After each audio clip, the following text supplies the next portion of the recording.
Hey, what's up? Welcome back to Seth's Smorgasbord of Sports here at the Fan Zone of 51 West Studios. We're going to talk about the Ravens, how they got their 11th straight win yesterday, all that awesome stuff, what we're looking forward to next, the playoffs, Week 17, what to expect in it.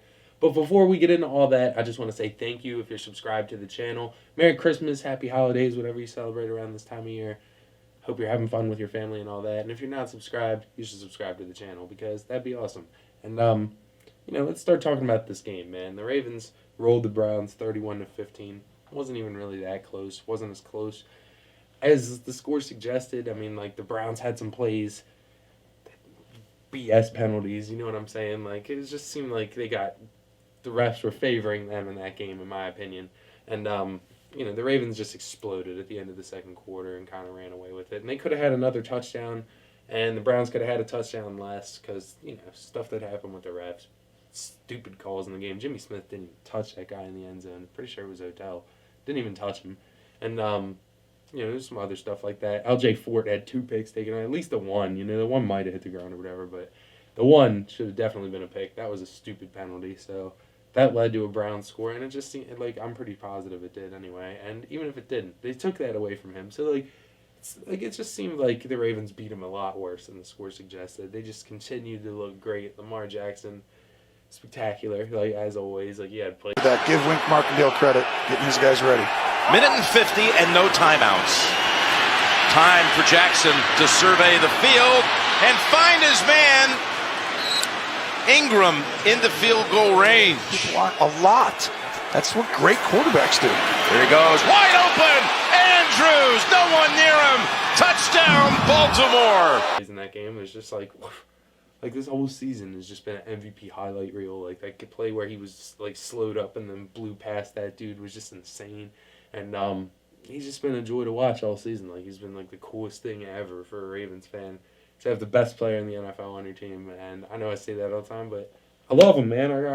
He's just the coolest thing ever to happen to the Ravens. And we've had Ray Lewis and stuff like that saying something, but he's just so electric, takes over games, and it's impossible to beat right now. They're 13-2, clinched the number 1 seed at Cleveland when they were talking smack all season. They're the last team to beat us all those 11 games ago. And, it's 12 if you count the bye week and everything, it's been 3 months since we lost. But, just all that, they got the 1 seed there. That's a big deal. They clinched that. They can rest all their starters next week. Lamar's not going to play. Earl Thomas isn't going to play. Ingram's going to rest because the calf strain that he got in the Browns game. And, Brandon Williams and Marshall Yonda. And I'm sure a couple other people might get some rest later on in that game, especially if we have a big lead or whatever. But, even if we don't, I believe that Coach Harbaugh will probably sit some people because, it is a division rivalry and everything. Hate the Steelers. You want to beat them. You want to get win number 14, but you don't want to risk people's health going into the playoffs for kind of a meaningless game. It would be nice to knock the Steelers out of contention for good, but we can rely on the Titans for that. If the Titans beat the Texans, the Steelers are out, and that's beautiful, okay? Having the Steelers not make the playoffs the year that the Ravens are the most dominant that they've ever been, that's awesome. Because I hate the Steelers, and I love to see them be in misery. And, this has been a perfect season for that. Mason Rudolph's face on the sideline after he got cold-cocked in that game, man. He was, slammed by, 12 people. And, people on the bench hitting him and stuff. And, he just, sat down on the bench, and he just looked like he had just, misery on his face. And that's just beautiful. And, seeing Hines Ward smile on the Jets sideline getting doused with that Gatorade, now the Steelers know what it feels like to have that Jack Wagon smile at you when he beats you. So, have a taste of your own medicine a little bit, and it's nice to see you guys suck. So, it's just been a dream season, and I hope the Ravens can cap it off because they have 2 home games to get to the Super Bowl. And, I'm just looking ahead because the Steelers game, just push it to the side. And, you shouldn't look ahead, but the Ravens are kind of looking ahead. They're resting their starters. They get a bye week. Lamar's going to be 100% fresh going into this playoffs. Gets 2 weeks off. And a lot of the other guys as well. And it's a big deal, getting those 2 home playoff games. And, the Chiefs are probably going to be the 3 seed because the Patriots will take care of the Dolphins at New England, barring any crazy BS. But they probably will. And that'll lock them into the 2. So I feel like the Chiefs will end up in that 3, and they'll play the Titans or Steelers, whatever ends up happening. I think it's going to be the Titans. But, I feel like the Chiefs should easily win that game. The Titans miraculously beat them like a couple years ago, whatever, when Alex Smith was their starting quarterback, and that's not going to happen this year. They have Patrick Mahomes, and they're going to win at home in the playoffs, most likely, and especially against a team like the Titans. And, I mean, they've been hot and everything, but they're not going to beat the Chiefs. So that leaves the Bills and the Texans, who are going to play in Houston, 5 versus 4 seed. Whoever, because the Chiefs will automatically play the Patriots because they're the highest remaining seed. So we'll get stuck with the Bills or the Texans.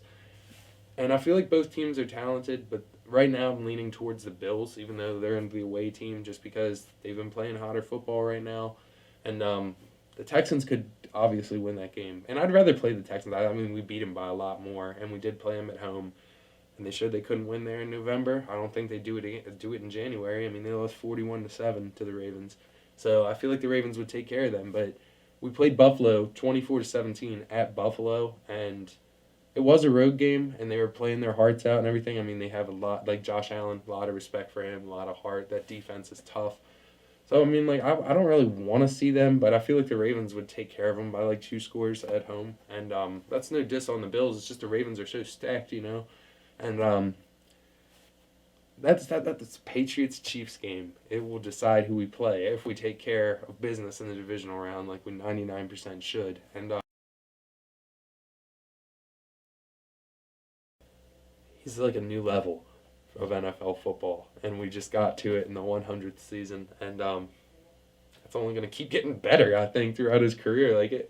He's the perfect person to do it. Everything he does is perfect. Everything he says, everything he does, on the field and off, all his training, everything, and what he does in games is amazing. I mean, he sat 5 quarters this year, and RG3 came in, and he's going to sit this last game. That's 9 quarters. That's 2 games and another quarter. So he did that in all these stats. 3,127 passing yards, 36 touchdowns, only 6 picks. He had a 113.3 quarterback rating. I mean, that's incredible. And then he had 1,206 rushing yards with 7 touchdowns. That's like creative player on Madden. And he did it in 14 games. Right. He set that record. And he had those passing stats. He got Mark Andrews those 10 touchdowns to set the Ravens record for a tight end. 2 more games, he'd have 40. Yeah, he would have. And Mark Ingram had his 1,018 rushing yards, 10 rushing touchdowns, and then he added in 5 receiving touchdowns. I mean, he was a huge part of Lamar's MVP run, and that was probably the best free agent signing. We got Earl Thomas, so that's saying something because he's a huge part of our defense. Can't say enough good things about him. He's a future Hall of Famer. And getting Mark Ingram to come in and be Lamar Jackson's hype man for this MVP run, I think that's the best. And I think that's the best signing in all of football this offseason. There were guys like Le'Veon Bell that went off the board and big names. So Eric DeCosta, his first year, he should be Executive of the Year, man, because he took over for Ozzie Newsome, who's a future Hall of Famer. And to come in and fill his shoes so well and get guys like Mark Ingram and Earl Thomas and sign guys like Josh Bynes and Domata Peko and Marcus Peters. Yeah, trade for Marcus Peters is what I was about to say. In the middle of this, for a 5th-round pick and a backup middle linebacker, he fleeced the Rams. Jalen Ramsey just got his first pick with the Rams against 49ers, a game they lost. They missed the playoffs. And they give up a guy like Marcus Peters, who's been such a game changer for the Ravens. That's the fleece of the year. That might be the fleece of the past 5 years, okay? From a biased fan's perspective. But, still, for me, that's awesome, okay? That's the biggest trade for the Ravens since getting Anquan Bolden on the offensive side of the ball. And it's probably bigger because what he's done for our defense and everything. They got Marcus and they started winning. Yeah, they haven't lost with Marcus, okay? They haven't lost with him. So, he's an incredible player. And, I love him.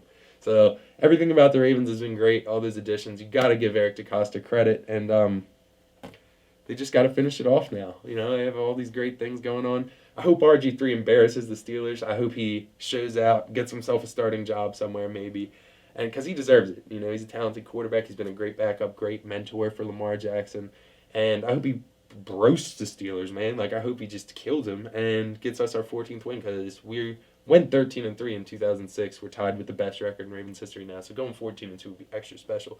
And to beat the Steelers twice in the season, keep them from getting to the playoffs for sure, that'd be delicious. So I'm really looking forward to that game, and I'm really hyped for the playoffs. I'm going to be watching all wild card weekend. Super pumped to see what happens, see who we end up playing, see who the Patriots end up playing, because, I feel like they're going to end up playing the Chiefs, but anything can happen, and I just expect what I expect, but anything can play out. So I'm pumped to watch it, and I can't wait to see the Ravens come out in the playoffs, see Lamar Jackson again, because he's done for the regular season. So the next time we see him, it'll be the AFC divisional round, and hopefully he comes out looking like he did all regular season, because he's the MVP this year. So if he brings that in the playoffs, the Ravens should be Super Bowl champions. So thanks for watching Sesame Sport of Sports. Please like, comment, subscribe, share with your friends. I'd really appreciate it. That would be awesome. And you're awesome if you sat through this. Thanks for watching. Peace out. Have a good Christmas. See ya.